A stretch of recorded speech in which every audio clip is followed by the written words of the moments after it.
In World War II, Canada didn't just fight, it built. From armored tanks to rugged trucks, the Ram tank was Canada's first homegrown medium tank. Built with strength and ingenuity, it laid the foundation for Canadian armored innovation. Though it saw little frontline action, its sturdy design and spacious hull proved invaluable as a platform for future specialized vehicles. For Canada, the Ram was more than a tank, it was a statement. We could build our own machines, and we could do it well. Following the Ram came the Grizzly I, a refined cruiser tank produced in Canada. Better armor, more reliable mechanics, and a design suited to harsh conditions made the Grizzly a true Canadian achievement. Though produced in limited numbers, it represented the growing industrial capacity of Canada and its ability to contribute significant armored support to the Allied war effort. The Sexton SPG was Canada's most famous armored gun. Combining a powerful 25-pounder with a mobile tracked chassis, it could fire, move, and redeploy faster than most artillery of its time. Crews praised its reliability and firepower, and it became a cornerstone of Canadian mechanized artillery. Wherever the battle was hot, the Sexton followed, delivering crushing support to infantry and armor alike. From the Ram tank came the Kangaroo, an armored personnel carrier designed to protect infantry from gunfire and shrapnel. Soldiers rode safely inside, shielded from the chaos outside. It allowed Canadian troops to move quickly and fight effectively, combining the speed of armor with the protection of a tank.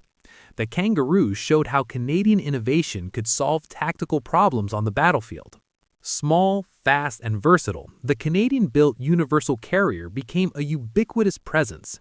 It carried troops, towed guns, delivered supplies, and scouted ahead. Lightweight but reliable, it could traverse forests, fields, and roads alike. If a Canadian soldier needed mobility, the Universal Carrier was ready to deliver. The Fox Armoured Car was designed for reconnaissance and rapid response. Its mobility and sloped armor made it ideal for scouting, patrolling, and relaying information back to command. Wherever fast, protected movement was required, the Fox was on the road, keeping Canadian commanders informed and troops safe. The Otter RLC was Canada's agile scout. Lightly armored but highly mobile, it patrolled roads, escorted convoys, and observed enemy movements. Crews trusted the Otter to see and report before danger arrived, making it an essential part of Canada's reconnaissance force.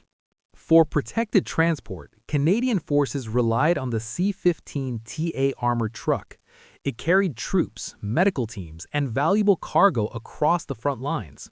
With armor and dependable engines, it could traverse rough terrain and keep Canadians moving safely even under fire.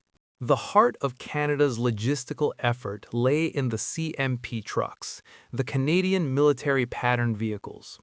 These trucks carried supplies, ammunition, fuel, engineers, and even entire infantry squads. They towed artillery, laid communications lines, and kept the army mobile in mud, snow, and flooded fields. The CMP was reliable, robust, and essential, a true Canadian workhorse of the war. Heavy artillery needed heavy movers. The FAT quad tractor pulled field guns across rough terrain, keeping Canadian artillery in action. Its strength and durability made it indispensable wherever firepower was required. Canada also built specialized vehicles for support and engineering. Armored recovery carriers, workshop trucks, bulldozers, and bridge layers worked behind the lines, keeping tanks operational and roads passable.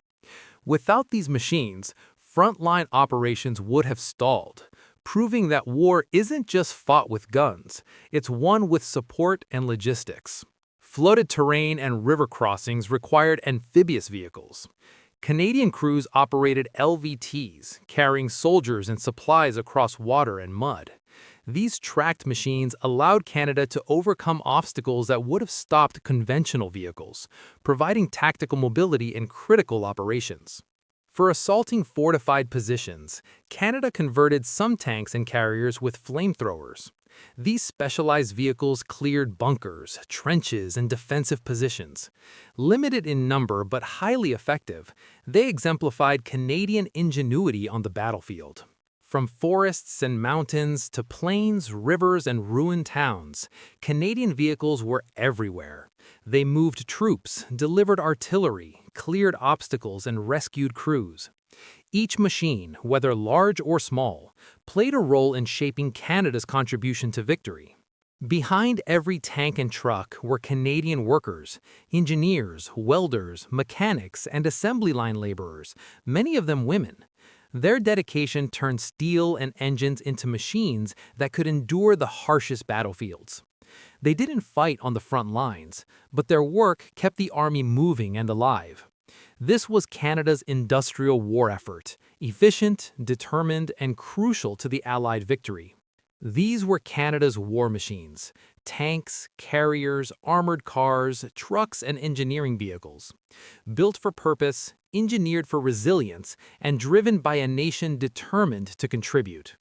They weren't the most famous vehicles in the war, but they were essential.